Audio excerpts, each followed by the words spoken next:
Hey, what's up, boys and girls and boys? We are live now, though. They have to put the beta out right now? No, the beta's not coming out till October, man. Come on. Didn't you follow the news at all? I guess I should make the chat a little bigger. Um, Considering that's all that's really going on just yet. Let me pause this. But yeah, so we're live. We're taking a look at. Oh yeah, wait, you could hear me, right? Yeah, I assume you can. We're taking a look at the Quakecon news and info. And yeah. So what I want to actually do is let me make this a little bit smaller. Or can I do that, please? Thank you. And we'll put this over here. Because what I would like to do is, I guess let me do this in an incognito tab, just to be safe. Not like those other foolish YouTubers. Where is oh, it's here. Let's go look at. So if you guys don't know what's going on, hold on, I see a lot of messages tagging me. I will address those momentarily. Let's open that back up, and let's go on Reddit. Watch. Let's mute this for the time being. So what we're gonna be doing is obviously looking at the new Quakecon information, and it's supposed to start at in 13 minutes. But one of the things they're going to be doing here is, in addition to just looking at /r/fallout, so I screwed that up. Looking at, they're going to talk about a few things like quests. Is it this? Todd Howard and Bethesda Game Studios will take fans through a deeper dive into character systems and perks. Yeah, not quests. I'm sorry. Why are you in incognito? Because just so I'm not logged into my own account. No real reason. I do it for the chat. I have an incognito window open because for the chat, if I'm in my regular window, I'm logged in, so all the spam messages will show up. Like for me, it'll say, "Do you want to delete this?" But it'll still show up. So here I'm incognito, so I'm logged out. So it doesn't show all the spam messages that get flagged by the system. Because on my end, it still shows that, "Hi, I'm Rory. Hi, Rory. You're doing a great job. Thanks, man." So yeah, so basically they're gonna. I think the way this is gonna go is they're gonna talk for a little while about game systems and all that, and character systems and perks, and then after that they're gonna go on to, and it's on Mixer. I have a link to it in case anyone doesn't want to watch me doing it. And then after that, they're gonna do a Q&A. So we have. Oh wait, is it on Twitch also? I assumed it was just on Mixer. I mean, whatever. We can watch it on Mixer because why not? We'll see which one's further ahead, actually. I'll watch it on that. Because I'm pretty indifferent as to which platform we watch it on. When it starts, I'll make it full screen and everything, though, so you don't have to worry about that. But yeah, so there's like a Q&A they're doing. And they're taking from a few sources. And one of them was here. I thought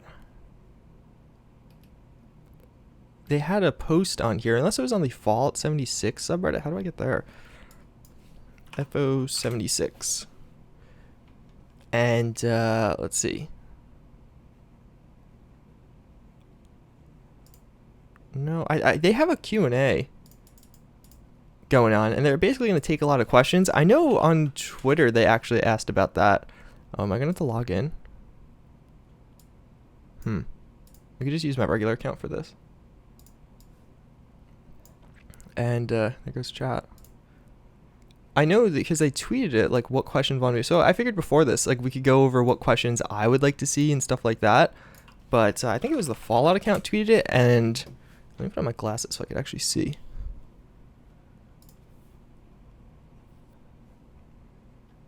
So let's see, it should be somewhere around here. Yeah. Right here.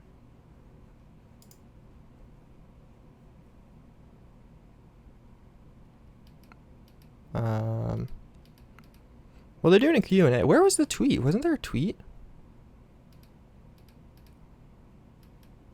where they said, hey, send us your... Oh, yeah, right here. Yeah, I responded to this. See, these are my 2 questions that I asked. Will mods for Fallout 76 be only on Bethesda.net due to the way private servers will work? So this is something I speculated a while ago in the same video where I said it may only be on Steam. Fallout 76 won't be on Steam. It'll only be on Bethesda.net. In that same video, I speculated that maybe due to that, mods will only be on Bethesda.net and no longer on Nexus. And so that was my first question. And then my second question was, will success of Fallout 76 determine whether future Fallout titles would continue to feature multiplayer? I feel like even if they answer this, we wouldn't get a legit answer, but I just thought it'd be something interesting to ask. But like I can't imagine I don't know if they're going to answer my questions. And then, is Fallout 76 going to be on Steam? Obviously that was answered. Maddie asked, will the full beta be a month before launch? That's pretty interesting. I just wonder how many questions. Like, I would love to have like an hour and a half Q&A, but I don't know how long. Are we going to get new gameplay? I don't know about that. Why didn't you spend 5 extra minutes at the E3 showcase going to detail about how the multiplayer will work, being clear about how PvP will work, and no NPCs really could have stopped much of the confusion that spread, and how big is the story component? Is there any choice within it? Yeah, I would love to know the size of the story component. That's another thing that we really just don't know about. Oops. We really just don't know about, and I would be very curious to see about that. And yeah, I mean, they're probably not going to address the E3 part. I just can't envision them doing that.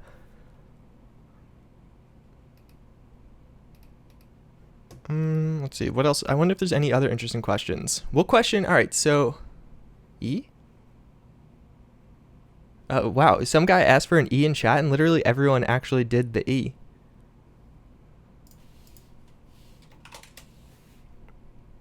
I did it.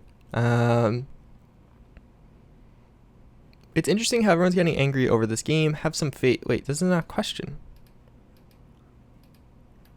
Aren't these all supposed to be questions?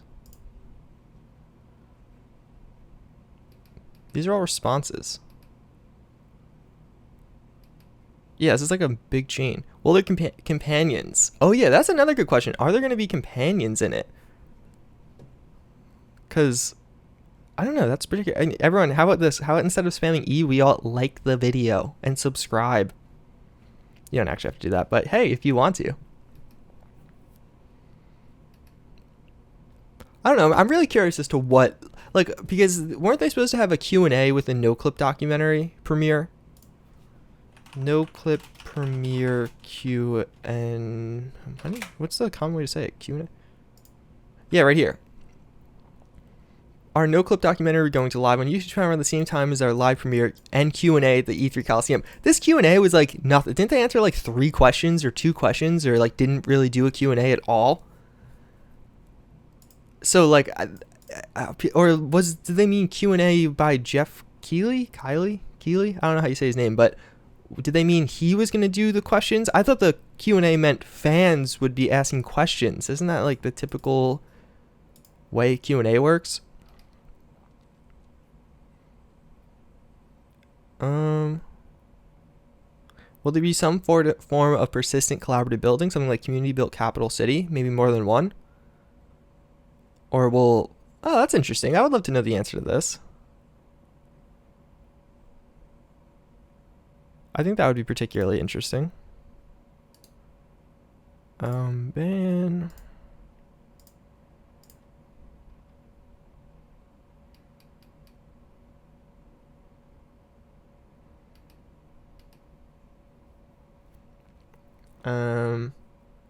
You're watching on your phone, tablet, and PS4? What's up, Sarah Wolf?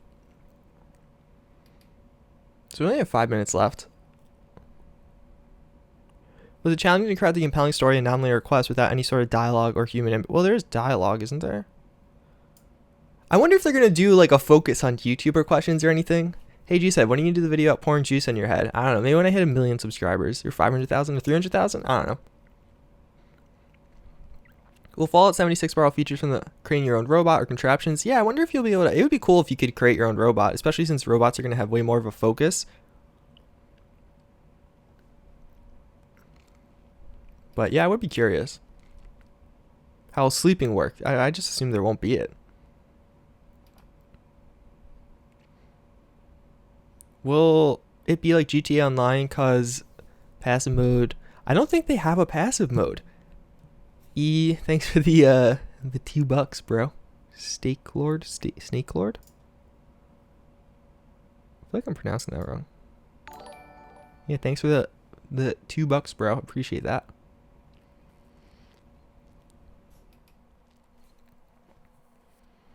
Do you have any bold predictions? I don't know. I was thinking about predictions. Like, I feel like it's so, like they're going over what? Character systems and perks? Is that what they said? What the hell is there to predict about a character system? You know? Like, I don't know. Like, yeah, there'll be some cool perks, I'm sure. I don't know what else there is to really set. You know what I mean? Like, I don't even know what I could predict. Maybe, I just really hope we get some new gameplay. I would really like it if they picked out maybe some of the popular questions, and then with that, we'll actually show off some gameplay with those popular questions. I would really appreciate that. But, I don't know. We'll see. We have Twitch chat going too. We don't need that. I don't know. I'm very curious as to what Bethesda.net. I know they were taking questions on here also, but it's going to start in 3 minutes anyway. Oh, am I going to have to put in my birthday? Really? Not that I care. Just, like, can I not access their forums? Oh, no, you can. Fallout 76, general discussion. I assume it's in here. Probably sticky or something. No, maybe not. Do you think they'll show more of the cryptids? What's the cryptid? Wait, what's a cryptid?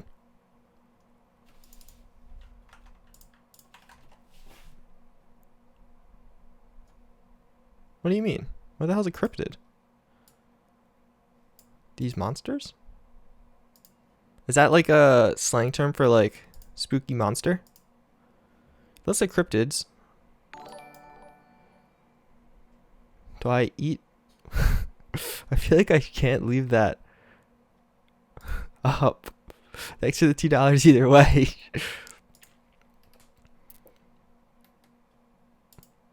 I'm curious which one will start first. Can I do like a third tab here? Somehow? We could put the chat over this chat. There you go. I want to see which one do we think is going to start first, because whichever one starts first, that means they have less of a delay. So I'll cover that, or I'll restream that one. But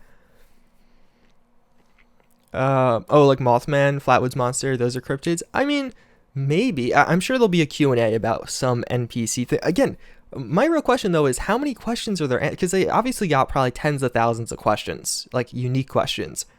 How many questions are those? Are they going to answer 50? Because that would be awesome. Are they going to answer 10? You know what I mean? Like, I don't really know how much time they dedicated to those questions. That's not really my concern, but just my curiosity going into it.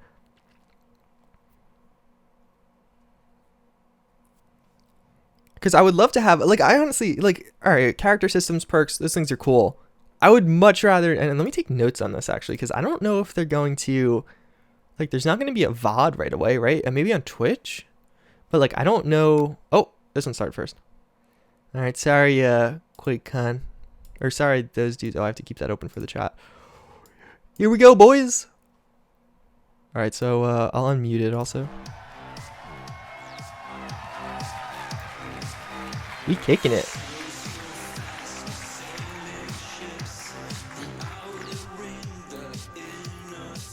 What's up, Quakecon? Welcome to the Fallout 76 panel. You guys excited?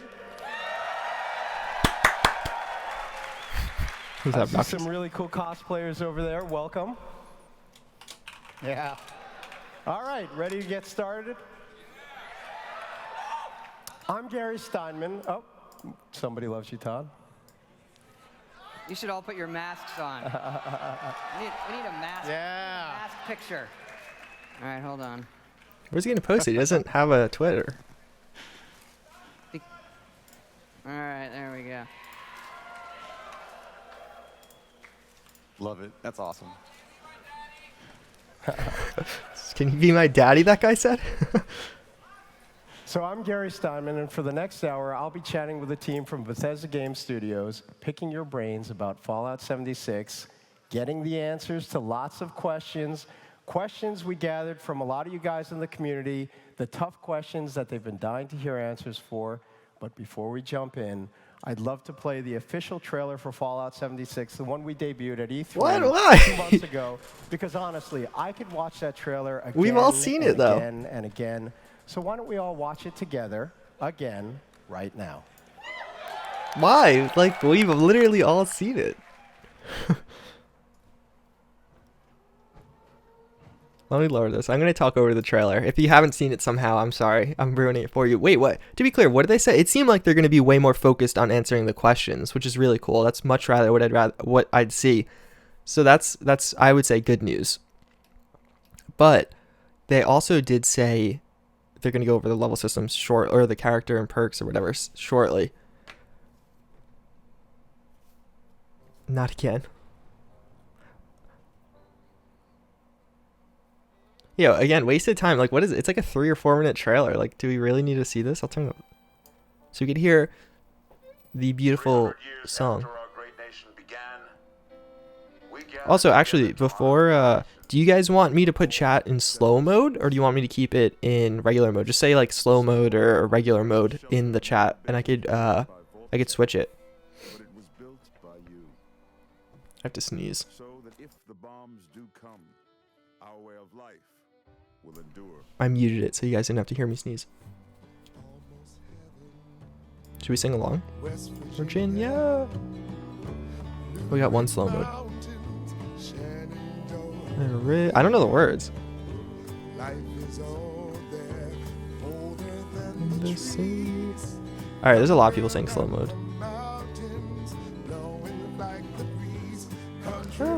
Yeah, no, there's definitely more slow mode, so I'm going to put it in slow mode. Sorry for those of you who wanted... Oh no! Wait, what? That was on their end, I think. Thanks to the money PTL, by the way.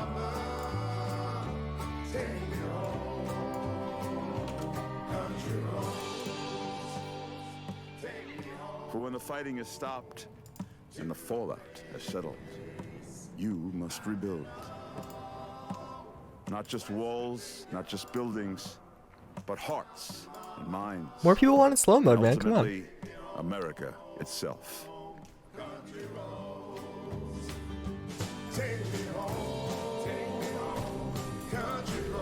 Can I bypass slow In mode? Vault 76, our future begins.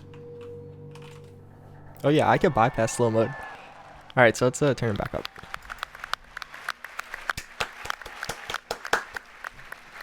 That's a cool little... It doesn't get old.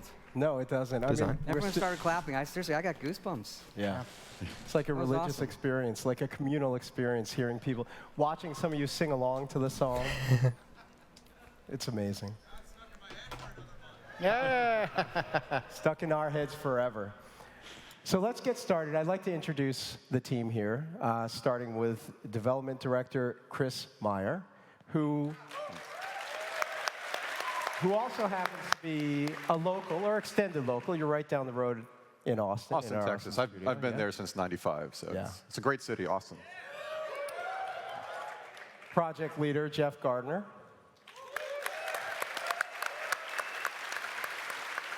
And of course, Everyone game clap at home. director, Todd Howard.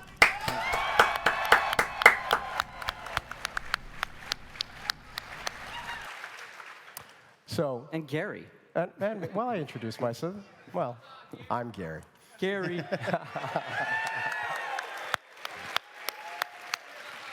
I promise tough questions, and they'll come, but let's start with an easy one, or what should be an easy one. Todd, what exactly is Fallout 76? That's a good question.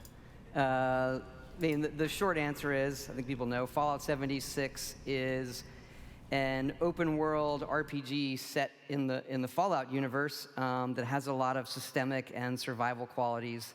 And the big difference with other games or games that we've done, are that every character you see is a real human that is playing the game, and that creates some really exciting scenarios that we never can anticipate. You used the word systemic, and we've got Chris here, who worked on one of the granddaddies of all systemic online games, Ultima Online. And now you're working on Fallout 76. Tell us about your journey to work on this game, but also your excitement, your experience, and what you're bringing to Fallout 76 in terms of that kind of systemic online game. Ultima Online is the reason I'm in the industry. It was the first game I worked on and how I cut my teeth working on sandbox games with lots and lots of players. So it is a dream come true to sort of bring that experience to the Fallout universe, which is a beloved franchise for me personally. And what do you do? So, Jeff, what do you do hour to hour, minute to minute in the game? I mean, people know what a Fallout game is and what you do in a Fallout game. Is it similar here? Do you have quests? Do you have activities? What goes on? You have quests, tons of systemic activities. I mean, it's very similar to the Fallout you know and love. The major difference is obviously, as you've heard, it's online. And there's a lot of tension created with other characters. Are they friendly? Are they foes? We really dug into the survival elements and the crafting elements of the game, the workshop and camp elements. So we really hope it's really like a place that once you're in it, you're sucked in for hours. We find at work, like, we're just sucked, hours go by, and we're like, oh my God, I got work to do. And we're still playing the game. So it's wonderful. Yeah, it's great. And I think it's, and people who come to the office and play it, at first they're like, this is the Fallout I know and love. So I think like 80% of it probably is the Fallout everyone is used to, and the other 20% is really different. And it's at times a little hard to explain, this is the flow and how it feels, because at one point it's comfortable, and the other side I don't know about all that. new. Which brings me to another variation on that question. Is this the right game for Fallout fans? Well, I think so, but I don't really know. There are so many types of Fallout fans, right? You see everybody here, and there's so many things in our games, and some people love just the exploration, the character building, the stories, the combat, crafting, and so it has all of those things. Obviously, the thing it doesn't have are NPCs that are going to be specific characters that tell you a story that we've written. We love those things. We understand a lot of our fans love those things. And this one replaces that with the other players. They are the interesting NPCs, and hopefully, in a lot of ways, more interesting than what we may create on our own. So that part's very different. I can't say it's better or worse, but when you sit down and play it, it feels like a new Fallout game. But there's no one type of Fallout. And we've talked about this around the office a little bit, too. There's no one type of Fallout fan, is there? No, not at all. And if you look at the old games, you're coming from an isometric, more turn-based type thing to what today is it has more adventure elements in terms of exploring a world and what that means to feel like living in that world. And that's something that still is very important to us at the studio in terms of, for the time you're in it, it has to feel real, despite it being a video game and menu stuff like. Sure. And that's what sucks you in when we play it. It's reached the point in the office where really we don't want to stop playing it. It has a very slow burn, but you feel like I am this person in this world, and learning how to survive and learning how to conquer it. It's very rewarding. The other big question I have is, why now? Why is now the right time for an online Fallout? Well, we figured we wouldn't do it till we had done Money. 70 more versions of Fallout, so we went right to 76. We'd get to, I don't know, there's a good answer for that. We had talked early on. We had, talked with Chris, who was down in Austin, the team there. We had some ideas of what multiplayer could look like. We started that during Fallout 4, really on paper. And Chris and some of the other folks in Austin actually started right when we were starting to finish Fallout 4 in 2015 to see, how it could feel, what it could look like, and it kind of grew from there. Yeah, it was great. It was taking a game that we love, Fallout 4, and then actually grabbing some network code from one of our sister studios, id. We're using the Quake 3 networking architecture, which is great, and then bringing it into the game. And then this one is for you, Jeff. You've got to herd many cats in your role. And now you've got these cats that are not just in Maryland, and not just in Montreal, and not just in Austin, but yesterday we announced that we have BGS Dallas as part of the family. So you've got a team spread across North America. Yeah. Great group. How are you not pulling your hair out? Well, I am pulling my hair out. But it's, you know, it's amazing. There's so many talented people across these teams with great leadership. And, you know, this has been a learning curve for me, too. It's my first online game. So without guys like Chris Romero who have done it for years, I'd really be lost at sea. It's an amazing experience to be able to go to Montreal and work with the folks who are doing all the graphics, and then back down to Austin, all these gameplay and network code experts. It's bringing this all together in a way that has been it's been a 3-year project, right? So it's gone and gone and gone, and we've done this really quickly. We iterate really fast, and everyone is really good about communicating. And we fall short here and there, but we all have what's best in mind for the game is always our #1 thing, not ego. So we always focus on that goal, and we're so excited to share it with all of you.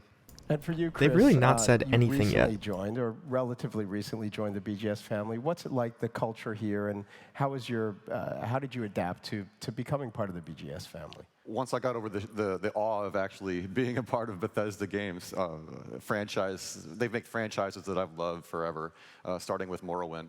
But after that, adapting to their culture, they're a very iterative studio, which I like. I love that we play the game every day, sometimes all day, and keep making improvements every time we make a new build. And it's a great culture, a great thing to be a part of. I love working with all of these guys. That's great. So, you brought some new stuff, Todd. Oh. To be honest with everyone out here, I only saw this stuff maybe an hour ago, so it's still fresh to me, too. Oh, okay, I'm ready. Stuff about the character, progression, perks, and whatnot. Why don't you tell us what we're about to see? Look through the questions everybody has about the game. One of the big ones is, how does the character system work? Given that it's an online multiplayer game. So we have a bunch of stuff to show you all in the game, how the character system works. And, so it's new we'll go through gameplay. and explain it. One of the things that we're doing, we showed a little bit of it at E3, the You Will Emerge videos from our friends at Vaultec. And so we've done these videos for several sections in the game, and we thought we would show you first here at Quakecon the one that deals with perks. So we can roll. All right, awesome.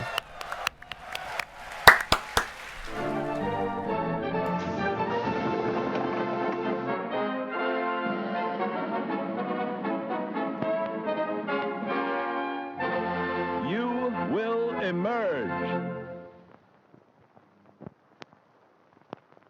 Today's episode, Being a Better You. In life, we must each deal with the hand we are dealt, performing our assigned role to the best of our capacity.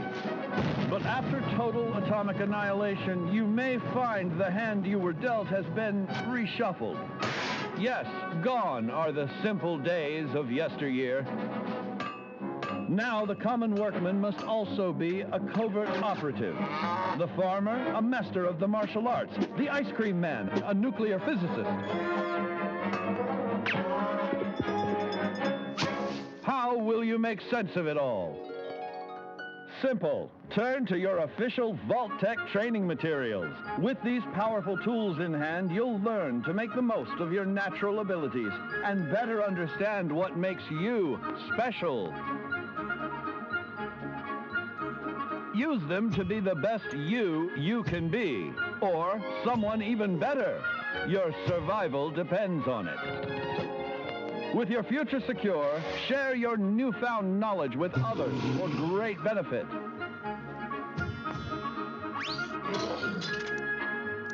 But remember, there's power in diversity.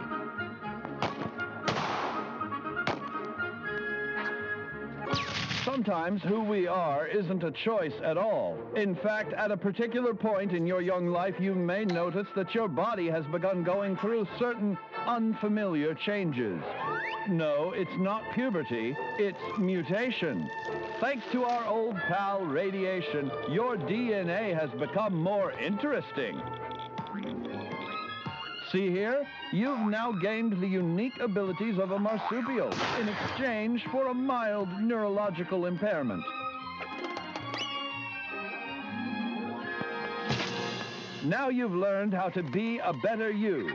You are completely prepared to achieve your full potential in the role of your choosing. As a hand-picked resident of Vault 76, it is your duty to carefully review your Vault-Tec-provided films yearly to fully prepare for the day when you will emerge.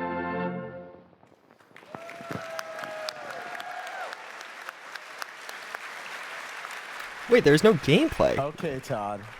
That was a lot of fun, Wait, what? but I think we all have more questions now. Yeah, it's we'll take a little bit of a deeper dive here, and there's a lot to go through, and didn't really we'll do our best to what? explain it. The video does a great job of selling the idea. You see parts of it. The mutation part, is pretty fun. Your character can actually get mutated. But the perk system and how you develop your character, we've done a lot of interesting things there. But let's just jump right in and show you a little bit of the character creation when cool. you first start. You wake up in the vault. It's Wow, it looks Reclamation Day. good. We have a full, customize your character like we've had before.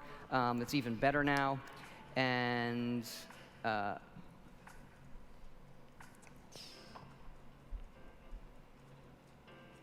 let's go a little bit. You get to take your ID badge. We've added this photo mode in the game that's really, really cool. The photo mode allows you to change your field of view, zoom in, zoom out. You'll see all the filters that are coming up. You can do this both here when you take your badge. It's like a training tutorial for it. And then you can do it anytime you want out in the wild with your friends, with dead enemies, with live enemies. We have also added this to our load screen system. There's not a lot of loads in our game, but when you fast travel, there's a little one. And so This is any kinda pictures cool. you've taken there will pop up like a random deck along with our curated photos. This came out of a game jam. We do these game jams in the middle of projects to see what new features we want to try to add in, and this was one of our favorite ones. Yeah, it turned out really, really great. And fun for socially shareable stuff too, even Exactly. offline. You Share it, could you kind of. with your friends. And so, again, you make your character as a whole Who would host wanna of it. share You take this? pictures where you want. You can also, anytime in the game, change how your character looks. Because you're going to play a character for a long time, and What? you can swap out, change your sex, anything, your hair, everything, just so that you don't feel like, well, I don't like how I picked in the very Right. first second what I look like. And really, really cool feature. Next, I don't know we about that. have. We'll show you stepping out of the vault and the first level up, and kind of dig into Ooh. that some.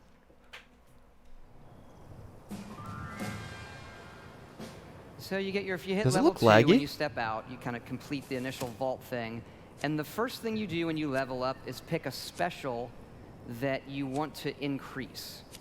If you played previous Fallouts, we have all the 7 specials. And after you pick the one you want to increase, you then pick a perk in that special. So here we're choosing Gladiator, which is a melee perk. And then that is a card.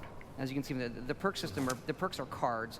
And then you equip those, and every special is a pool of points for the cards you want to equip. And each card has, I don't want to say mana cost, but a point cost for how powerful that card is, and do you have the right That's special weird. for equipping it. Right. And is it flexible, or am I jumping ahead? Do you have? There's some more on that we can get into and show you how flexible it is and why we made some of the choices that we did. But let's keep going, and then we can spend some time when we see a more complete character. Okay, this is a level up to level 4. So we picked some more cards. But we wanted to show you how the cards themselves rank up. Okay. So you can pick that card again. So by picking Gladiator again, you can then combine that card with the other one to create a more powerful version, but it costs more points. Right. So sometimes you may decide, well, I only want the 1-point version equipped for my character build versus the more powerful 2-point version because I'm using my strength stats in some other way. So I think that probably makes sense, yes. I hope. Your one-handed melee weapons But now do there's 20%. more than 4 levels in the game. The levels keep going up and up and up. We don't want to make a game where you have to stop leveling. But we had to make some very interesting decisions of what that means for a multiplayer game for balance. So let's run the next one where we see it's a much higher level character. Right. think it's in the 40s. I don't think that clicking was me. That was them, I think. So here we are, and you'll see a character that's much further along, picking charisma. We can talk about charisma, is interesting. Yeah. Here's a perk that lets mutations act better with groups.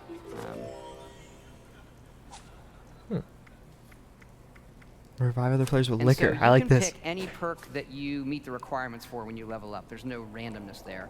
And here's what it looks like with a character that's further along. We've upped the cap for each special to 15 from 10. That allows better balance for which cards you're equipping. And the cards right now go from 1 point up to 5 points in power. And then as you level up, more cards become available. I've got a bunch of questions about that, but I won't on there and no? chat a little bit. Keep going. Okay. But I wanted to ask about charisma. Should I ask that later? About We can talk about that now. Yeah. yeah, Chris. How does charisma work in an online game? If we're not talking about NPCs that you can influence, what does charisma do for you? That was a very interesting discussion amongst the team to try to figure out what do we do with charisma. But it made sense in a multiplayer game that a player that invests points in charisma and collects those cards, they can share those cards with their teammates. So we've developed a system where that player that invests can become the person that makes your entire team more powerful by sharing those cards. We did throw a few cards in there for the single player. I think we have one as Lone Wolf, as I recall. Lone Wanderer. Oh, Lone Wanderer, right. So if you can still pick some charisma cards if you're more of a solo kind of player, but the person that plays in groups all the time will probably invest more there. Cool. Yeah. And you probably saw before, again, when you level up, you get, these are the cards that come into the sets you can pick from when you're level 4 or 5, whatever. Right. We also experimented with, well, how do we add some more fun to it and give you more choices? And so we have added, because they're cards, perk card packs. And every few levels, initially every 2 levels, you get a perk card pack, and that has 4 random cards. Again, you could have picked these, but it gives you some more interesting choice that you might not have picked to give you some flexibility in your character. And then later on, you get them every 5. But let's look at a perk card pack opening, because they're a ton of fun.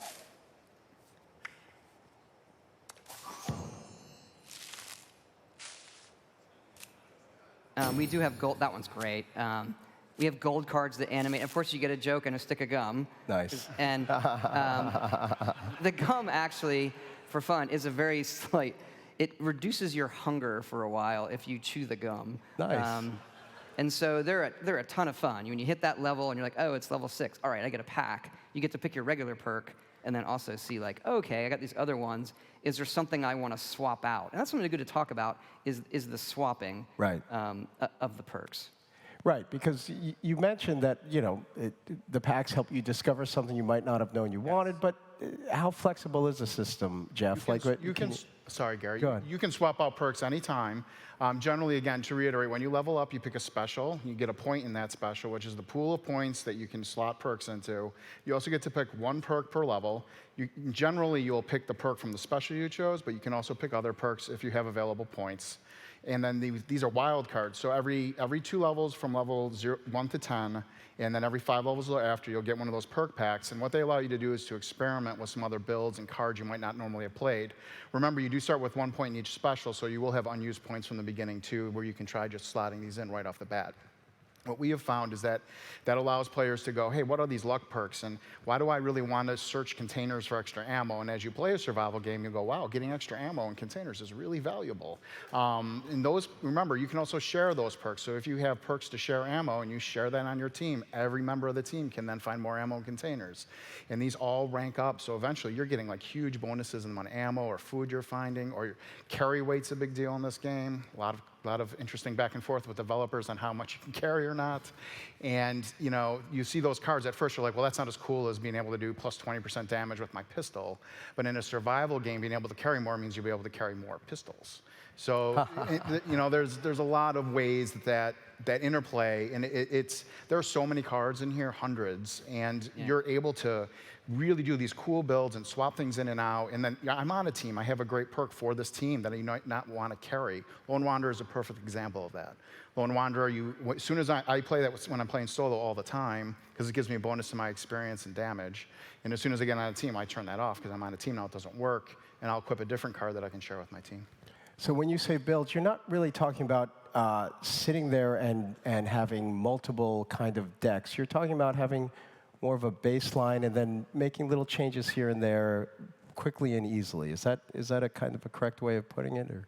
Yeah, your character, you're still progressing the way you would expect in an RPG, and it's kind of growing and growing and growing. So it's kind of what Jeff was saying. You're swapping out a thing here or there. The perk packs can also sometimes give you a perk that is, we intentionally do this, you might get one or two that from a pack of cards that is a higher level than you are. So it's like a few levels in shooting distance.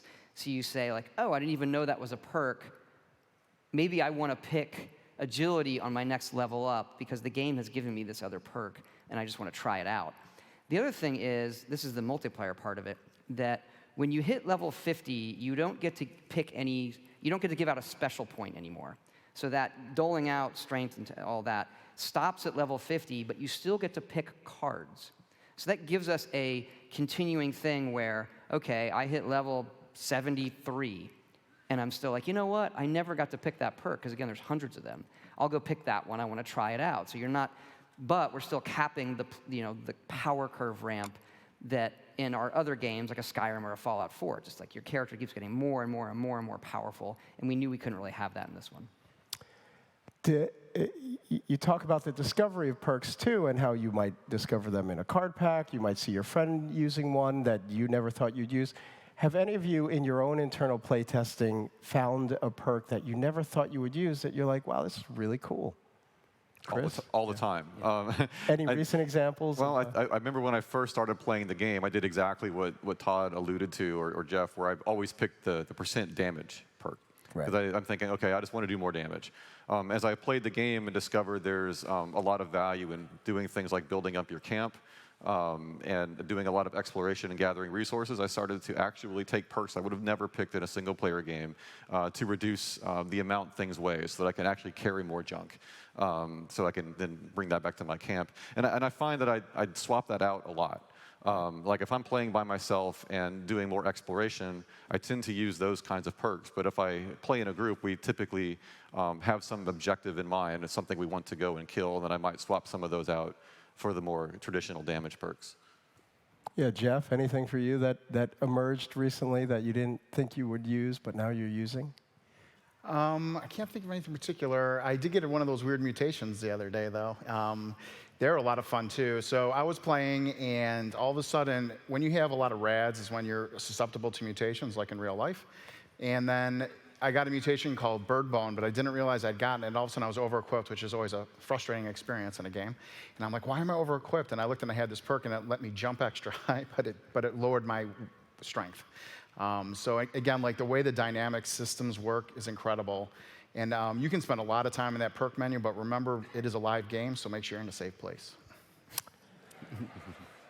And then I have another question. Who gets to write the jokes in the gum wrappers? That is Emil Pagliarulo, or he does all of the jokes. Master of the memes. He's done that for us for a long time. He wrote the arrow in the knee. That wasn't really a joke. What? It became a joke. It wasn't a joke. That poor guy. So Emil wrote all of those.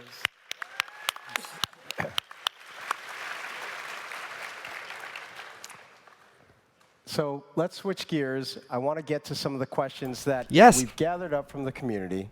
I'm going to call this the Thunder Round. Usually we do a lightning round, but we've got a half hour here. We're going to take our time. We're going to thunder through some really tough questions that we gathered up from the community. All right, I'm going to try and write many of these down. Let's start with the big one, the beta. Now, you guys want to play, am I right? Woo! Why can't you let them play any sooner, Todd?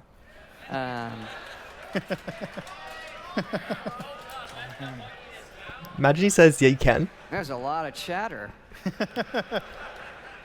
I'll pack up my stuff. That's a legit question. I like that. Look, we want everybody to play it as soon as possible. We're playing it now. There's a lot we have to do, right?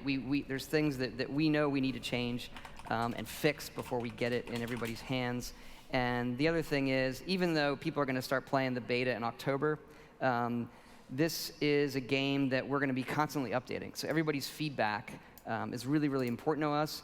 The beta for us, this is an all new thing, right? So we need to stress test a lot of systems. And That's why we called it the Break It Early test application. It's just not 'cause early. it's going to break. Oh, you're gonna. We're pretty sure of that. And get ready. And so it's really, we need to make sure we're ready for everybody comes in, it all crashes the first moment. See, I make it sound fun, right? It's going to be really fun. Wait, he didn't even remotely and answer then, that, I feel like. making sure we're ready to fix that really, really fast. And so that we're in a good loop of, hey, here are the issues. Let's fix them and get everybody else in the game as soon as possible. So they have I enough want time to to pick up on fix? something you said, What? just to reinforce it. You mentioned that this is a live game. Of course, we're going to continue to work on it. Your feedback still matters. Because I know that was something that I think some of the community were concerned about. Yes, everybody wants to play it sooner than later, and I'm with you. But you will continue to work on this game, or you have plans to continue to work on this game and evolve it. It's not like it's finished and then you're going to take one little round of feedback. You have lots of thoughts and plans, and we don't want to get into the roadmap, but... Right. We do have kind of a roadmap in our heads, and this is a game that we think, with the community, is going to be a very different game a year after it's out, and 2 years after it's out, and 5 years after it's out. It's a game 10 years, 50 years. We have big plans and what we can do with the game and with our community, and the beta is just really the first step. The first step. The next big one, PvP. I think everybody is excited, anxious, concerned, highly anticipating, nervous. You've talked about it a little bit here and there, but why don't you just take it from the top? How does it work? What's the deal with griefing? How are we going to be able to enjoy our Fallout game? Or how am I going to be able to screw up somebody else's Fallout game and get away with it? Or any variation on that. I'll just leave it to you to... This is why I don't go on Reddit. That's right. All right, we will do our best to sort of explain where we're coming from with PvP. We agree with those. Like, we have folks in the office, we have that debate, is it what is it? Where do we want the players kind of driving force? Is it a PvE world thing? Is it the other players? And for us, it is both. How can we do both? And so the first thing we'd say is that we want this element of danger, and it sounds weird to say, without griefing, which is like, okay, those things are often in conflict. So right now, and you've seen it in some of the E3 videos, when you shoot somebody, you do a little bit of damage. You don't do full damage. It's like an invitation. It's like slapping somebody in a bar. Like, you want to fight? And like, that's annoying. And eventually, you're like, yeah, I think we're gonna. And so you do little bits of damage. If you engage, then you're doing full damage. And there's a cap reward based on the player's level. So if the player's really high level, you're going to get more caps from them than if they're low level. If you want to, after each one of them dies, you can seek revenge, which doubles the incentive. So if the guy kills you, you're like, well, that was annoying. Then the game says, hey, if you want to seek revenge, I'm going to give you the double reward. It's like, okay, maybe I want to engage in that. And that's really, really fun. The issue is when you don't want to engage in it, right? Someone's coming up to you, and they're slapping you and slapping you and slapping you. And you're like, I really don't want to deal with this right now. We have a lot of ways you can get away from them, but we still like it where they do, if they keep going at it, they have the ability to kill you, which sounds terrible, right? It does. To be like, why would you do that? We like to turn that into a dramatic moment. So the player that kills somebody that didn't want to engage in it, then becomes a wanted murderer. They get no reward.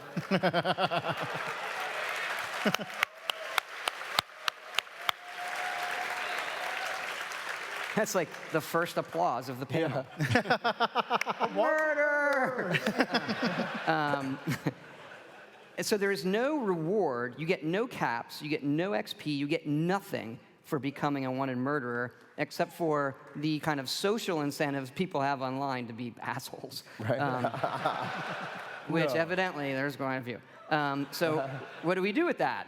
We turn the assholes into interesting content. So they appear on your map as a red star. Everybody sees them, and they have a bounty on their head.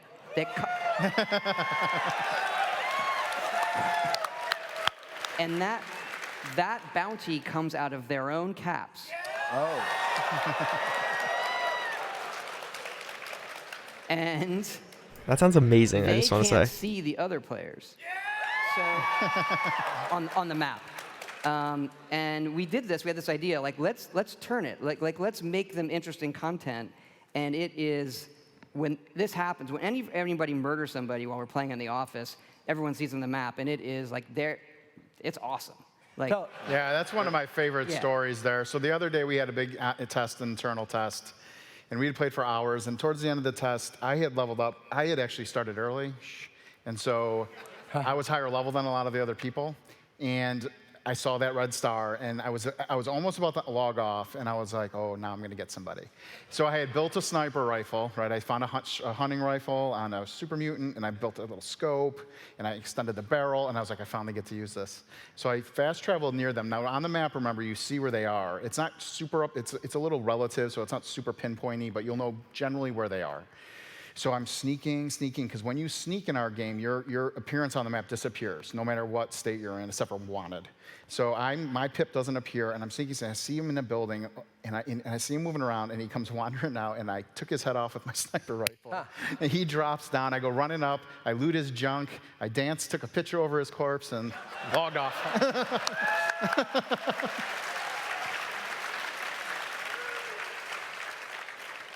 So, what happens when you die, though? What happens when someone kills you? Like, Chris, why don't you jump in? What, like, if I decide to engage, or even if I don't engage, am I punished if I die, or there's got to be something?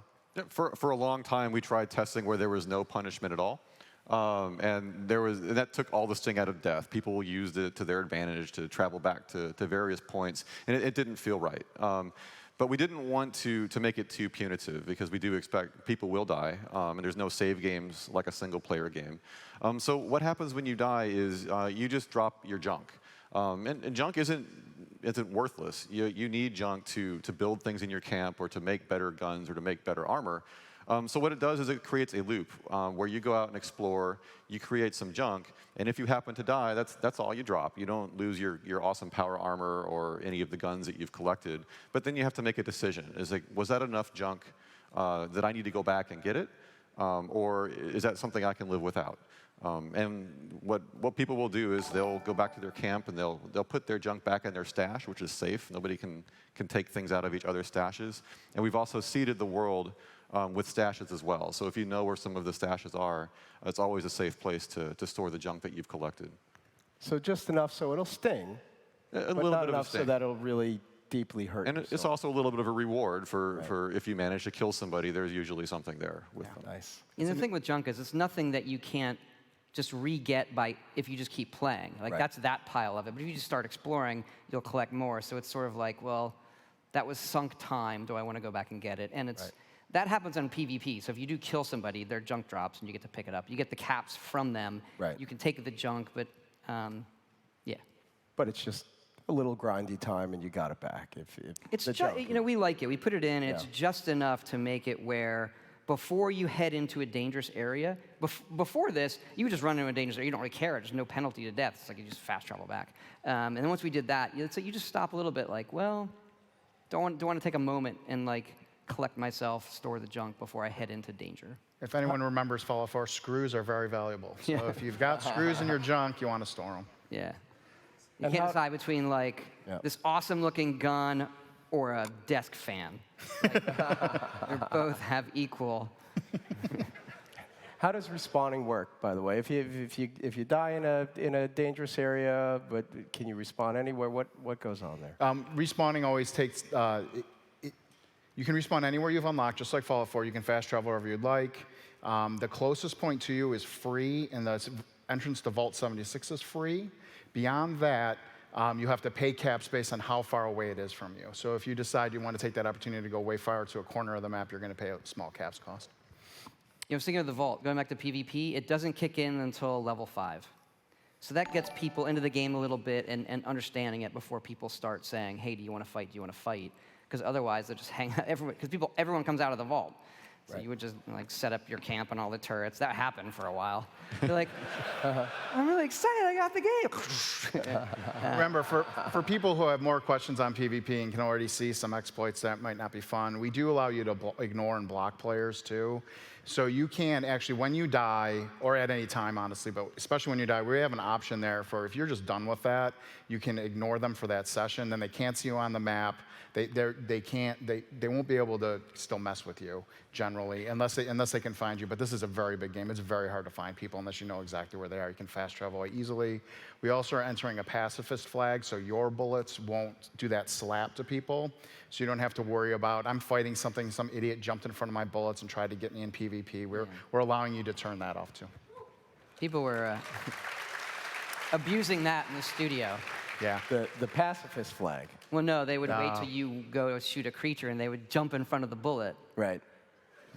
We had our QA team. I asked the QA team, several hundred people, during one of our sessions to be the biggest assholes they can one session. We got a lot of good notes out of that of things we need to fix. QA knows how to play the game. Yeah, they know how to play.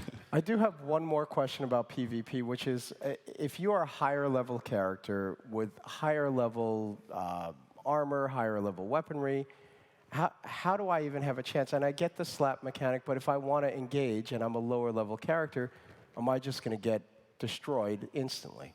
We struggled with that. So what we've done is there's two sort of power curves. You have the usual power curve against creatures in the world that you're used to in our games. And then, so if you take a power curve from like low damage to high damage, in PvP we normalize it, okay? So just a knife is gonna come up in damage and the really powerful things are gonna come down. So they feel right, but the death in PvP is quicker, and it works the same for armor. So if you play other multiplayer games, the guy in power armor with a minigun is obviously gonna be harder. Right. But if you get the drop on him with a knife, it does kind of work. And it makes it more fun without it being, well, I have no chance whatsoever. Again, there's still a ramp there. It's just, normalized. Cool.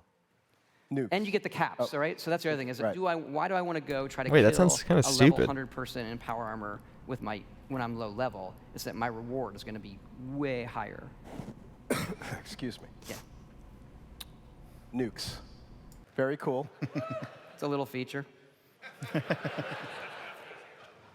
But what happens when we're nuked? I mean, we know that things happen. We know that the area gets irradiated.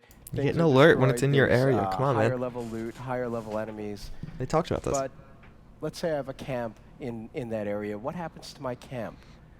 How soon can I rebuild it? Chris, why don't you jump in? Yeah, well, first of all, nukes are very cool. All right, they're one of the coolest things that happen in the game. Yeah. But we don't want it to be overly burdensome to a player to lose all their stuff, so that we don't. When you nuke a camp, it does destroy the structures, but we've created something called a blueprint system, so that if you spend hours making a really cool house with lots of detail, you can blueprint that house.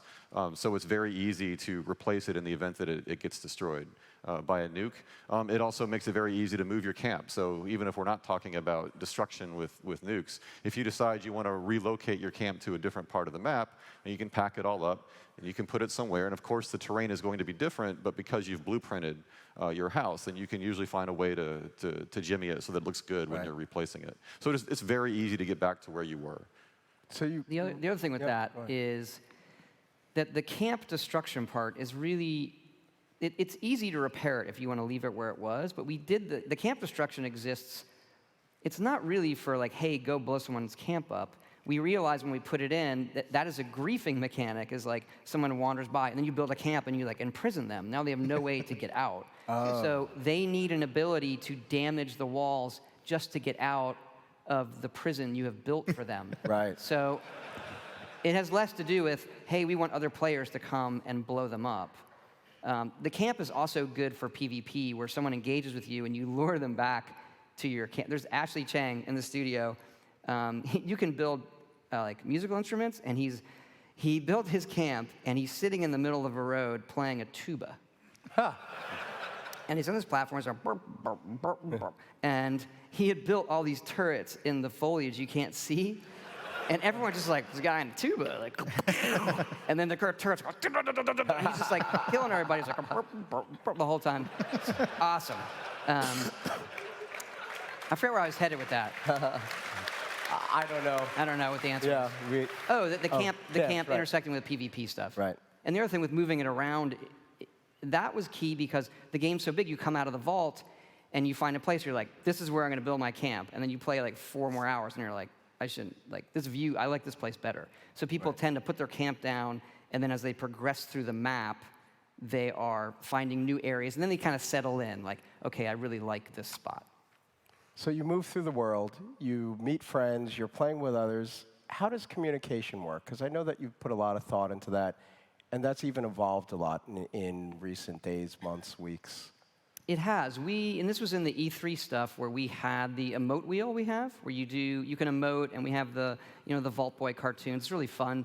We were big on communicating in a nice way with strangers, and we've had some successes there, but we have found that we weren't giving the other players, even if they were strangers, the ability to really be as interesting as we wanted. So now we're adding. We've had voice chat for your teammates.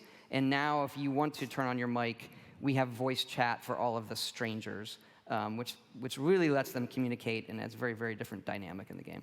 Yeah, area-based, so people around you will hear you talk. Yeah. And you can mute that, too. Any interesting chatter around the office in your own play tests? Any what? In your own play tests, any interesting There's always chatter? interesting chatter, and there's always cool photos that people are putting up from photo mode. I mean, it's a really fun game to play with people. I remember it was just a few weeks ago, I got to a point that was really hard, so I waited till lunchtime and then gathered a bunch of people. It's like, hey, you need to come help me with this part. So get a bunch of people logged in at lunch, and then we go and kill the super mutants. Cool. Let's talk about VATS. How exactly does VATS work? If it's an online game, it's more of a real-time, everything's happening in real time. This is a joke. This how wasn't does VATS answered work? like multiple times. It's real time. We now, initially, you can't target body parts. That's a perk. Okay. Because it's real time, like getting all the parts at first is kind of hard. So we did it where you get the whole body, you get the percentage based on your perception, and it's incredibly, incredibly useful. And so we did that, and it plays really, really well. So we're happy with it. Yeah, it's not just useful to target and hit enemies, it's also to find them. Yeah. So you use that a lot to try to, I heard something shoot at me, where is it? Because obviously the game in certain areas is much more lush than our previous games, so things are very hidey. You don't know quite where they are. I mean, the thing I personally love about VATS, I'm not the most skilled Twitchy player, so it allowed me to become a much better player in a game like Fallout. I mean, is that something, so for those who want to engage in combat, does it still help them in the same way? It does. Because it's based on your perception, and perception starts at 1 now, Right. It's not as useful out of the gate. But then the point is, if you invest, I'm a perception character, those percentages do cross a line where, oh my gosh, I'm definitely more accurate using this than I am just doing it on my own. And we try to strike a good balance there. An easy question. I think we might have even mentioned it in the past, but who's doing the music for Fallout 76? Ian Onzer, who's done the music for our other games, he's amazing. The soundtrack is spectacular. Didn't they just announce this at Quakecon like 2 days ago, that he was doing the music? And we have a lot of licensed music as well. So we have more tracks than we've ever had in a Fallout game. So there are radio stations you can listen to. Something we've loved in the series, and it's always fun to go through and say, like, okay, what are the classic tracks we want to have? And then there is an unbelievable amount of just bizarre old 40s music. Like, Oh, yeah. there's some wacky stuff. And it's great for Fallout. So sometimes it's like, hey, what's the mood of this song? And then other ones are, hey, this is the song that has, this kind of, the slant on the lyrics as it appears in Fallout when it's post-apocalyptic, make it really fun. We know Fallout 76 is an online game. This question has come up a lot on places like Reddit. What about private servers? That is definitely something that we are doing. We're committed to it. Modding for us, it's not just having a private server, it's being able to mod it. So mods for us have really been, once our games come out, that's what our hardcore players play. And they're still playing, Skyrim and Fallout 4, two of the still most popular games in the world, and a lot of people are playing mods. And so that is something that, given the online nature of it, is going to be very, very complicated, but we're committed to it, and we've been, starting to design what that system is going to look like. But it is, I will say this, it's a complicated problem, but one that we are 100% committed to solving.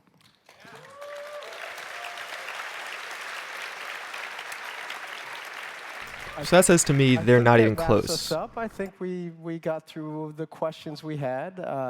Any last words for the audience? Wait, what? About, Fallout 76, what you're That's excited it? about, what you want people to experience? I just can't wait to see all these people in the game. Yeah, absolutely. We can't wait to play with you guys.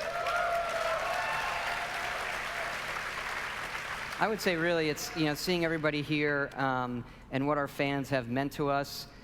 This is part of our excitement. Whenever we do a game, we try to make the game that we would really want to go out and buy ourselves. And this one is very, very different for us. We know it's different for our fans. But it's also the first game that we can really experience with them. And that part of it is really important to us. And I don't think people really understand how exciting that is for everybody at all the studios. It's exciting for all of us. Thank you, Todd, Jeff, Chris. Thank you for being here. Thank you all for being here. Fallout comes out November 14 on PlayStation 4, Wait, what the heck? Xbox One, and PC. We'll be sharing a lot more information soon. Thank you, and a big round of applause for our panelists. Thank you. This guy was like horrible. I feel like he asked like 2 or 3 questions that already had like been answered, which is fine, but they were like the VATS question has been answered numerous times. What happened to the Nth apple? He's still around. He tweets all the time. Yeah. So is that like it? Yeah. Wow. I mean, it was cool to see a lot of the new gameplay. I tried to take clips of a lot of the gameplay. Oh wait, this is the wrong chat. I don't know why. Wait, I can't move the chat. Oh, there you go. But yeah, I kind of was hoping for a little bit more. F76 Quakecon. So like I actually recorded when they showed the gameplay because I don't know how long it'll take for the VOD to go up and all that. So let's find that. It's on this folder.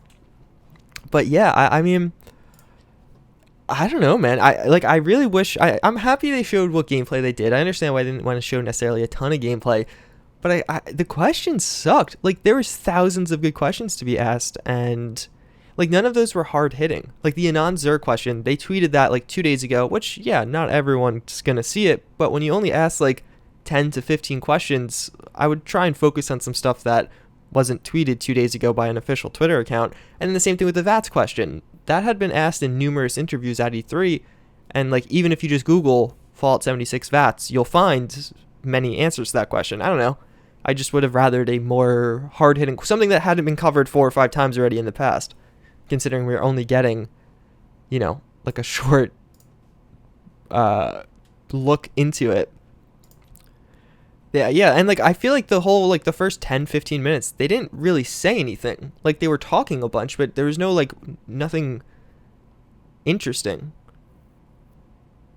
What was it? Something you did see? Oh yeah, we did see a crossbow. You're right. I did notice that when we were watching. I took notes so we could go through some of those, and I have all the gameplay here. I guess I'll we don't need the audio for it. Let me unlink that. So let's see. I can make this bigger.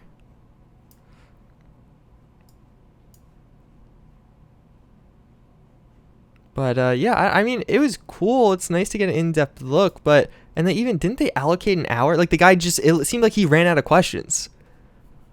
And this thing I didn't entirely love, but the stream's like over, right? Oh, they're just playing Quakecon. The 2v2s, so I'll close up. But I agree with you, it should have been handled better being their own broadcast. Yeah, like I expected better questions. And then this I wasn't a huge fan of. This whole like little thing on the perks, the whole perk video, like I feel like the perk video didn't show anything. Like I don't feel like I learned anything new about perks or mutations. It just was a video kind of containing all the information out there already, which is useful, but it would have been nice if some of that information was also new. You know what I mean? Not just all recycled information that we have already. Like, you're going to be able to switch out perks. You're going to, like, once we actually got some of the gameplay, I feel like some of the gameplay was pretty cool. Like, this was cool. The character creator stuff, I know not everyone's super excited about that. I'm not particularly like, oh, I don't particularly want to know about the character creator, but I thought it was cool that they showed this off. It definitely looks pretty nice. The bounty system, the anti-griefing things, that was really good. So I actually took notes on that. Where is it? Oh yeah, the wanted murderer thing. I thought that was particularly cool, the way they're handling that, because thus far they had been saying a lot of, hey, we're gonna address griefing, but they haven't really showed us what that meant. And this sounded particularly good. So if you want me, I'll go over it again. More or less, I guess person who kills over and over is a wanted murderer. So I guess if you like PvP against a lot of people, I assume it's gonna work similar to the way it works in Grand Theft Auto Online, because that has a similar system. So if I kill a bunch of enemies, I'll be a wanted murderer. I'll probably get like a status indication of that. And then on the map, everyone could see you with a red dot. You can't see anyone else on the map, and you have a bounty on your head based probably on how many like how much of a wanted murderer you are, I would assume. And that bounty is going to come out of your own caps, which that's a huge disincentive. So you will likely lose caps overall by becoming a wanted murderer. And yeah, I thought this was really good. I like how it's also the red stars, the general location, not the precise location. I feel like that balances it somewhat. And you can't hide by sneaking. So I thought this was a really cool system. I really liked what I heard with that. What I didn't like was, the PvP power curve. How they said, because the example they used was, if you saw someone in power armor with a minigun, if you got to jump on him with a knife, you would have a chance at killing him. I didn't like that at all. Like, if I'm level 100 and there's some guy that's level 15 with a knife, I want me to definitively take him down. Like, I don't want him to have any chance in hell of actually getting like significant damage to me or making my armor damage, so I'd have to go on and repair it. What about Mothman? Yeah, nothing on the cryptids, as that guy said earlier. We didn't learn about Mothman. Yeah, no, nothing on Mothman. But yeah, I wasn't a huge fan of that. I liked when we actually saw like the in-game footage, like this stuff. I thought was cool. So this is, I don't entirely, I still am kind of confused about the special system after just watching that. So you level up and you can pick a perk, or you could put a point into special. So this guy just leveled up. He's going to allocate one perk into special. So you could pick any of the different special. Let's say, okay, he picks strength. So after that, you can pick an individual perk for strength. So is it like depending on how many levels you have determines how many perks you can have total? So like if I'm level 100, can I access 100 perk cards? Or can I just unlock new... There's probably a limit. Like maybe you could only have 10. Or maybe you could put 10 points into every why am I SPECIAL? So that's 7. So he said you can't put any more points into special at level 50. So that means you can't max out each of them to 10. Because that has been the max in times past. Yeah, like this. Okay, so he's level 2, but he only could still have one perk card there. What determines how many perk cards you get? They didn't really go into that. It just, I guess, each level up, you get access to unlock a new perk card. Okay. Yeah, they didn't say anything about a radio DJ. They just said radio stations. Okay, so let's see this guy. He's picking Gladiator, and so he's leveling up Gladiator, so he's taking these two. He has 2 Gladiator cards, and he could... Wait, what? How did that work? Let's look at this again. Where's Mothman? Yeah, Mothman wasn't mentioned here, dude. How many special points do you get, and how do you get them? When do you get them? So you could have up to 50 special points total, because you get 1 special point per level up, and at level 50 you no longer get special points.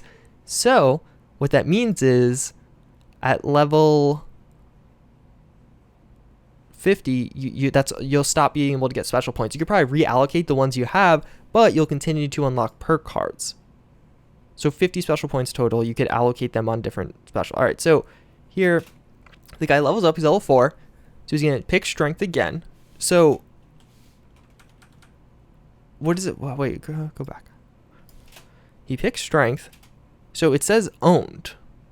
But he could, so can he pick this? Is this something, this is what he has in his inventory, I get? Or I guess, or he could pick this card also, like so he picks this, and then now he could level it up. So he uses his perk point to level this up. Or, oh, did he just get a second perk card? Like right there, was he getting a second perk card? Like were these the perk cards he had available to him to get? And he just picks the one he has already? He owns one of these, and then he combines the 2 of those to be a level 2, I guess. And then since his strength is level 2, this has a level 2 requirement. So he could actually use this one, I guess. And then these are all the perk cards he has available to him. Oh no, because here's the level requirement, level 5. 3 unused PT.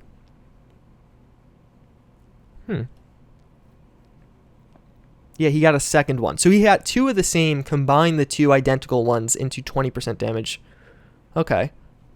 And it made it, oh, so does the 2 just mean it like stacked? And he has the level 2 of that perk? But that's not, the 2 is just, I don't understand what the 2 means. That just means there's 2 cards here, I guess? I don't know. Oh, you get 57 points. You're right, because you combine them. Because you start with 7 from level, because each of them start at level 1. So you get 50 points you could allocate yourself. You can't have 0 special. So you could get them all to, I don't know, a lot. What's 57 times 9? 6.3. So you could put 6 points. Wait, you could max out 6 of these. 1, 2, 3, 4, 5, 6. So one of them you will never be able to max out. Okay, so that's good. So you can never get 10 in each. They didn't really talk about NPCs at all. Okay, so then he allocates all of these. 3 unused PT. What's PT? So this I don't get, because it says 3 unused PT, but then he assigns this card, and it goes to nothing. Like, wouldn't he still have 1 unused, because it's only a 2 there? Or I don't fully get that. Okay, so he used the 2 cards. Yes, okay, so he uses both of those to get that higher level card. And then where's the part where they show the high level character? Here. Oh yeah, and here's where you get the crossbow. Let's actually look at this gameplay again. What is that? That's a big building, huh? So he levels up. Level 42. So as you get... Oh, wait, so special could go over 10 here. That's really interesting. So he's level 42. So he's... How many points? So 11, 4, that's 15, 21, 28, 31, 33, 40. So he's level 42, but he has 40? I probably did the math wrong. So, okay. But you can go over 12, so that's interesting. Huh. Oh, max is 15 now? Okay. Did they say that? I missed that. And then now he could pick all these. So what does this 1 mean? That's the only thing I don't really get. Like, is it saying it's only 1 of this card? Or I don't... It's like a level 1? No, because the level was listed down here. A level 1 of this particular card. So you could have a level 3 of this card if I combine 3 of them. But it only has 1 star. So maybe you can't combine these?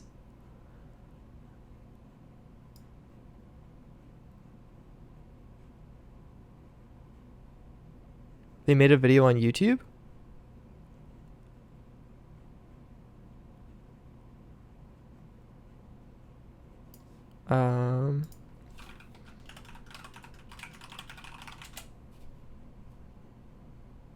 Bethesda Softworks YouTube.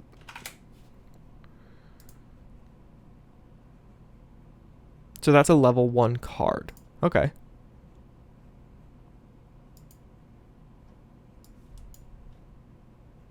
Oh. This is just the same thing. Performing makes you full potential. And then this is what we just watched. But Ultima Online. Okay. I'm overthinking it. Yeah, I like to revive people with liquor. So here he has a special of 12. So this 4, 5, 6, 7, 8, 9, 10, 11, 12. Okay, so his strength, he has 12 maximum allocations here. Okay. Yeah, so then here he has 2, so we could have 3 more. So okay, so that makes sense. So he could have 12, 4 level 3 perk cards. Right? Yeah, 1, 2, 3. So he could alternatively, rather than having all these, okay. So that makes sense. So your special determines how many of these perk level cards type thing. So I guess it's like the perk cards have a level also, like this is a level 2, but also some perk cards have a level requirement. So you have to be a level 10 overall in game to use it. But in addition, you have to have a certain cap to how many like perk cards you could have in each slot. All right, so I get it now, I think. Yeah, Todd Howard did seem a little bit annoyed in that. I like the part where he like asked the guy, like, the guy asked a question. He was just like, what? What was that? Exotic weapons. You can now craft rank 1 exotic weapon mods. That's interesting. So there's, whoa, I wonder what else would be an exotic weapon outside of a bow. Like all that World War II stuff, I doubt it. That's very interesting. Take 80% less damage from falling. See, okay, so it seems like, so he probably had one that had 40%, another one that had 40% or something like that, combined them and now has this. But what is the bonus if, I don't know. Your weapon has a 10% chance to regain condition, so weapon condition, we knew that already. You will never mutate, and Radaway will never cure mutations. It's interesting. Since Todd didn't give us a good Q&A, I can't give you a Q&A on Fallout 76. I don't know enough about it. The Forged? Let's see, did they go through all of these? Oh, well, we have some ninja stars. Maybe a ninja star is a new weapon?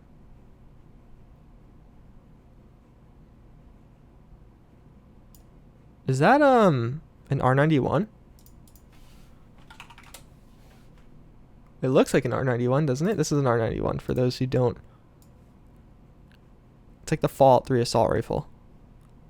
That certainly looks like an R91, huh? It doesn't have the wood on the front bit there, but I think that is an R91.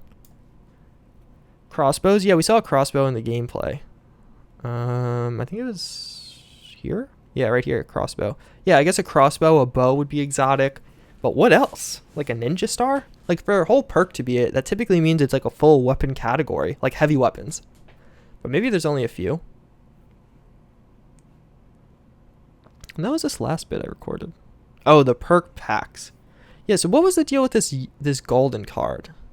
So that's a typical one. So what was the golden card? Expert Heavy Gunner. Your non-explosive heavy guns now do plus 10% damage. So is there a regular heavy gunner that's maybe only 5% and this one's the expert version? See, the reason I said that this is going to cost money is I think this will be a microtransaction, which I might be wrong, but I'm speculating that this, you're going to be able to spend money and buy these perk packs because it seems like there are going to be a ton of perk cards in the game. And obviously, since there's golden ones, there'll probably be different tiers of perk cards. But yeah, so there's going to be a ton of different perk cards in the game. And obviously, you're not going to have enough space to use all of them. So let's say there's 100 in the game. At any given point, you can only use 57? Yeah. At max level, you can only use 57 points of perk card. And even some of them, you're going to have higher level ones, so it's going to take up multiple spots. But why exactly is this locked? Right? Why is this locked? Yeah, that would make the game pay to win. It gave me those vibes. Like this reminded me of FIFA or any of the Madden games where you have to buy player packs. That is pretty good. Oh yeah, they did say microtransactions are only cosmetic. I forgot about that actually. So maybe you are right. It really feels like something you'd pay for. I don't know. Can you only get perk cards? Did I write that down?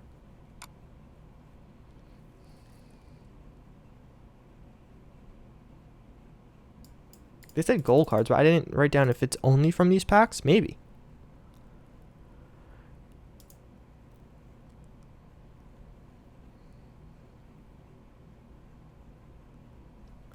I think the gold allow you... Maybe... Wait, what? I think the gold allow you to not need a level requirement. So there's a lock when the min level is normally listed. But wouldn't the lock imply that you can't use it? What's the joke? My wife loves a man in uniform. His name is Roger. Ha ha ha. And a piece of gum. Number 60. Yeah, I guess perks aren't cosmetic. So that's a good point. So, okay, so these aren't paid. That's a good thing. I don't know what the lock is, though. Level 6 to get a perk card pack?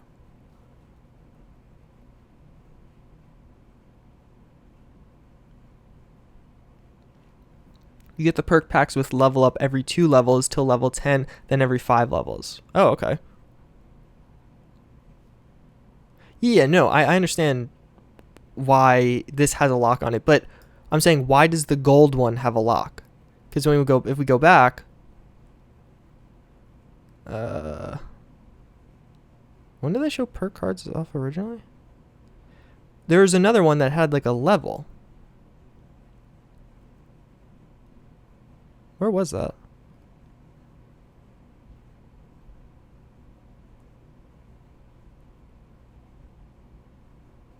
Not here.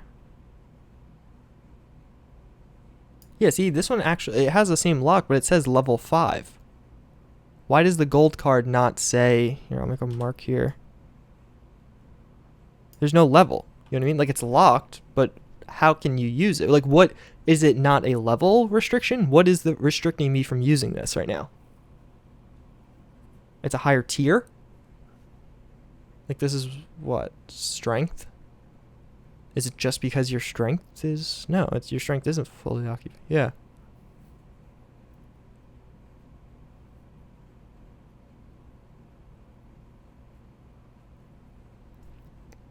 Can anyone answer that? Why can't he use this card? Is it just not listing the level maybe? Because this one does. See? Why doesn't this one? Need more points in special? But then why wouldn't there be a lock on all of it? What?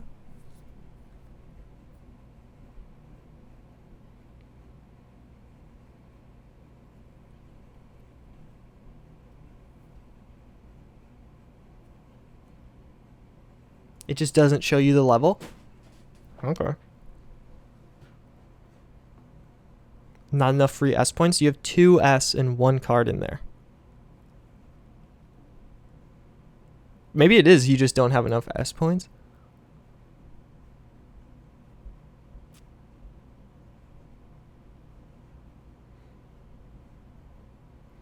Because what? Right here, he puts a card in.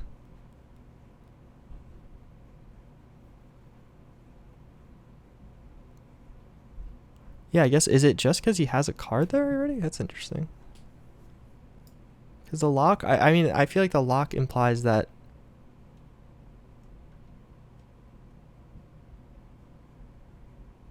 Others don't say levels. Yeah, others don't say levels, but I assume that means they have no level requirement. You know what I mean? So maybe it is just because he has a card there.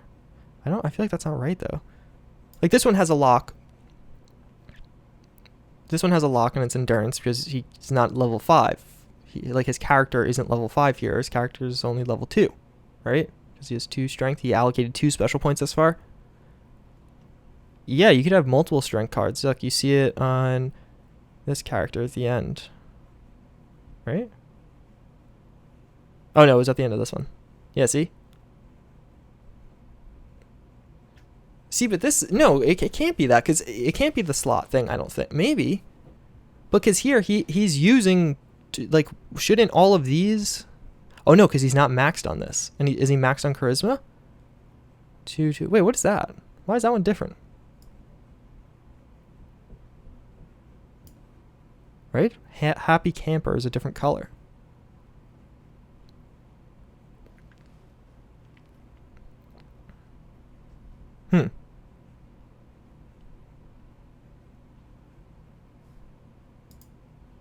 I mean, it's interesting.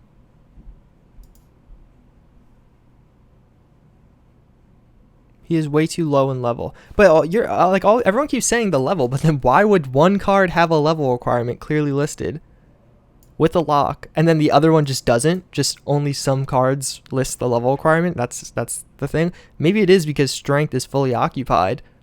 But the people that keep saying it's a lot, I don't think that wouldn't make any sense. Because this has it too, yeah. So then here, are any of these full? His agility is full. So does he have an agility card? Agility is 3. None of these are agility, are they? Charisma, strength, endurance. So endurance isn't full. He's at 4 points utilized thus far. Intelligence is full. Yeah, okay, so right here. Intelligence is full at 4 points. Why doesn't this have a lock? Because there's a 2, a 1, and a 1. So he can't put another card in here in intelligence without removing one of these cards. But none of these have locks.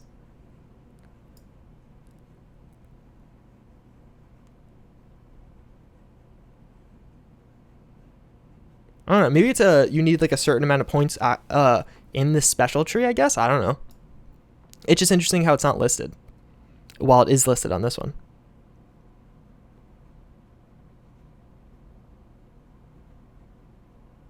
Oh, you need the regular version of Heavy Gunner? But did you just make that up, or? I mean, either way, I really like the towns we saw.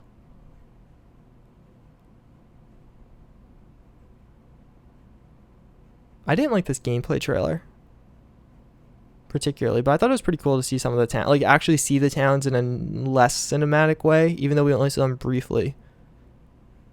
Yeah, I think we saw, this is when he walks out of the vault. So this is the view you get out of the vault. There's a Cosworth. He doesn't actually look too good, huh?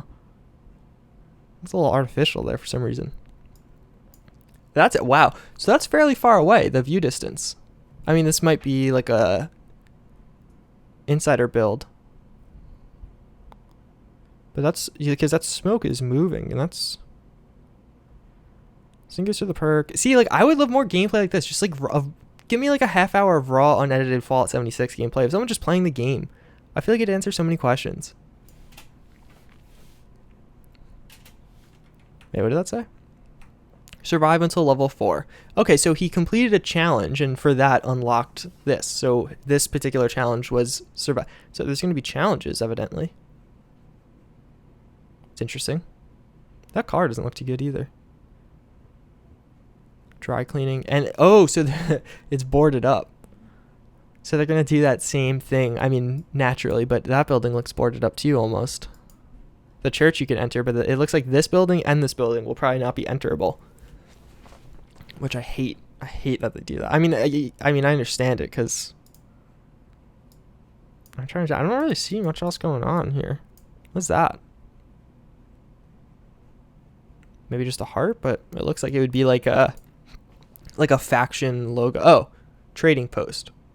So survival supplies assistance. So is that a thing? Is that going to be a designated area? Maybe a no PvP zone? I feel like they would have mentioned that if it was.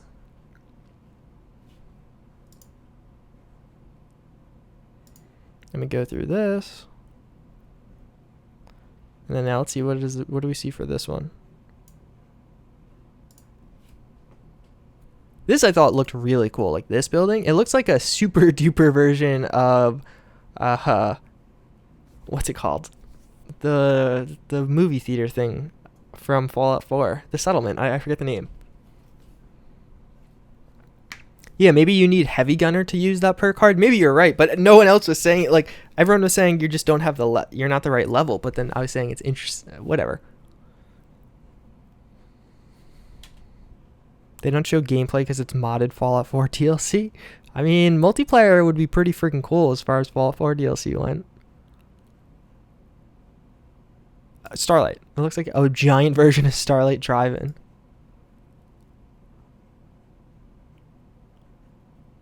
And then we have all these perks. I mean, it definitely seems cool. You know what it was? I wish this had gameplay, this trailer. Like, I wish it showed mutations in the game, because we've never actually seen a mutation. They've only talked about them. We got definitely a lot more details on that. And also something, I bet all of the stuff we see in this little video are real weapons. Like, I wouldn't be shocked if you could, well, that's like a syringe. So that's probably a stim, that is a stim pack. But like okay, so you definitely probably have a revolver. Okay. Like, is that a real weapon? I don't know. Maybe not that one, but that would be cool if you had like a boxing glove type thing. That's just a guy carrying some stuff. That's a chemist. The R91 will probably appear, I think. Or whatever this is representing. I assume an R91. And then ninja. We have ninja stars. What did he shoot there? A silenced pistol. Okay, so nothing too crazy. Can you actually milk Brahmin in this? Or is that just like a joke? What are they showing this? Spend 30% action points to avoid 10% of enemy attacks. That's a very interesting looking super mutant right there. Workshop items 30% cheaper to repair. Oh, see, like this one has 4 levels, so you can combine 4 cards for that. What card was that? Gain 6 damage and energy resist, max 18 for each teammate excluding you. Oh, that's interesting. And you could level it up 4 times.